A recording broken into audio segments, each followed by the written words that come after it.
recording this on the night before, the day before the budget. And the reason I'm recording this video is because there has been some rumour in the last few days, particularly over the weekend, that the Chancellor may be tempted to look for making some changes that would increase tax yield to facilitate the giveaway that he seems to want to do in relation to a further reduction in national insurance to encourage growth and to help employment.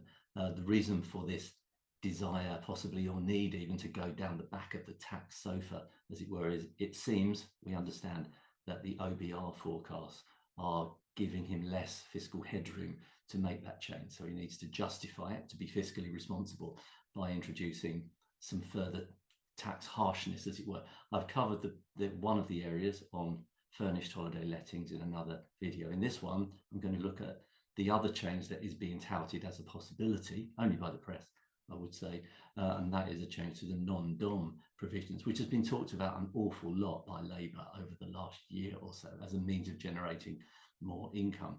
The changes are estimated to generate around £3 billion, although that's sort of subject to some debate because of potential behavioural changes. That does factor in some behavioural changes, but not necessarily all of them. You never know with this thing. So my purpose for doing this is to just give you a quick reminder, quick heads up in case it's of value to you on what is non-dom and what benefit does it deliver. Okay, I would say go to TechLink if you want the real detail, because that's where you'll find it. So quick heads up, what is being non-dom? That is basically not being domiciled in the United Kingdom. 3 ways plus one other of being non-domiciled, basically. That is through your domicile of origin, the place where you were born, usually the domicile of your parents, domicile of dependents for younger people, actually, until they become adult, and domicile of choice. That is, you are moved from your original domicile, or the domicile you had before the move, and you move with an intention to permanently reside in that new country. There's also, from a UK standpoint, a really important provision for domicile, and that is deemed domicile. And you will be, generally speaking, deemed to be domiciled in the United Kingdom once you've been resident here for 15 out of the last 20 years. So what in all of this? What does being non-dom mean? I mean, if you're UK domiciled, it means you're going to be taxed on all your income from around the world, all your capital gains, and all of your assets, wherever they are, will be subject to inheritance tax. If you're non-dom, then these are the benefits. For income tax and capital gains tax, you have the ability to access the so-called remittance basis. That means whilst you pay tax on your UK source income, you will only pay tax on your foreign income and foreign gains to the extent that you remit them, bring them in to the United Kingdom. There's much case law and legislation around what constitutes a remittance. Okay, but basically that remittance basis is available to you. It's available to you free for the first 7 years of your residence here, being a non-dom but resident here. After that period, there's a fee to pay if you want to continue to access the remittance basis, and you make that claim for remittance basis every year, by the way.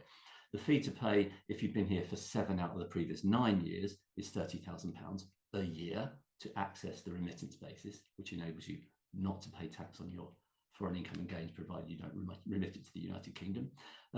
If you've been resident here for 12 out of the past 14 years, then the charge goes up to £60,000 a year to access the remittance basis. So how about inheritance tax?